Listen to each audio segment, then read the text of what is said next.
we dropped more bombs on Cambodia than we dropped on Germany. It's hard to believe. Hard to believe. We dropped more bombs on Cambodia than on Germany. We did nothing because Germany, you destroy the cities, the people surrender. Dresden's gone, Frankfurt, Würzburg, Berlin.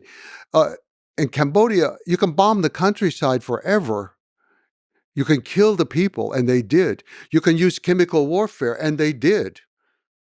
And you could still go into the eastern part of Cambodia, and you could go to large areas where you don't hear birds singing because of the chemical warfare of American bombs. So we still do it, but we don't want to admit it, and we don't want to go in to win. In World War II, the Americans did have unconditional surrender. Well, I mean, you can support the war, not support the war. We did it right. We did it wrong. These are all issues that people can argue. But we had a clear policy. We go into Afghanistan, we're fighting terror. Yeah. We're going to bring democracy. We're going to free the women. What? I mean, it's absolute sheer insanity, the things that we did. And we kill people. Not only did we use chemical warfare and kill a lot of people in Vietnam and Laos and Cambodia, we killed American soldiers.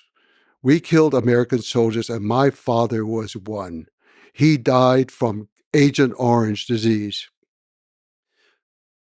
Oh, but that doesn't count. He didn't die on the battlefield, and we didn't mean to kill him. It doesn't count. Modern warfare is brutal, and we just paper over it sometimes, you know? Can you explain Agent Orange? It was designed to kill all vegetation. This is going to be a humane way. We're going to kill all the vegetation in the jungle, and that way they can stop moving the army through the jungle, and they can stop the supplies from coming. That was the American strategy. Yeah. Henry Kissinger, Nobel Prize winner. He is now resting in hell. Is exactly where he belongs for what he did to Vietnam, Laos, and Cambodia. The bombing was just absolutely horrendous. So Agent Orange comes in, they defoliated, which means they wiped out the crops, so people are starving, literally, in the case of Cambodia, starving to death. The animals are being killed, and deformed children are being born to this day.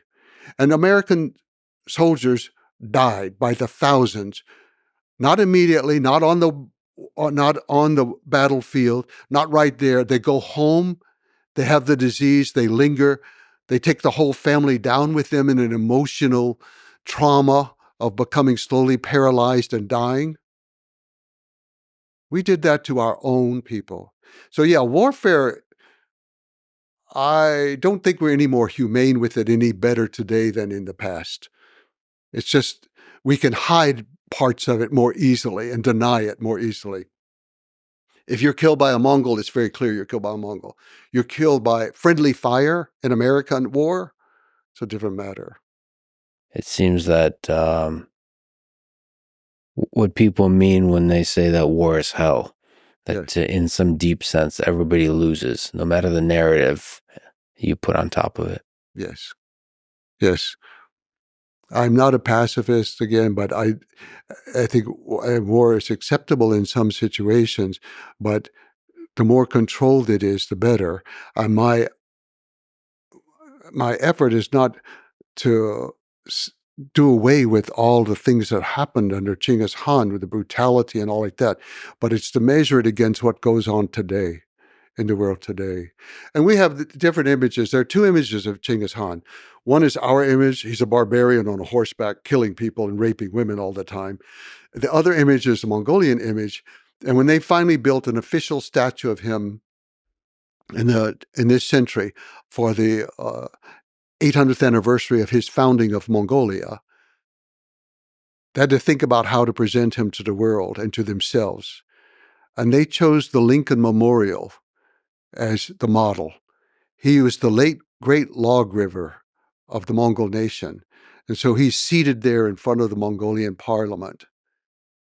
There's another statue that's better known, but it was a private enterprise that created him on horseback, but not with a weapon, but he's on horseback out in the countryside. But the official one from the government is Genghis Khan seated like Abraham Lincoln. And they issued stamps to show that he is the great lawgiver.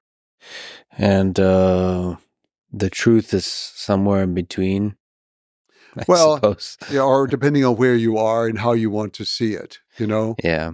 There are many things that happened that were terrible and horrible. And for people who lose a war, it's going to always be terrible and horrible. Yeah.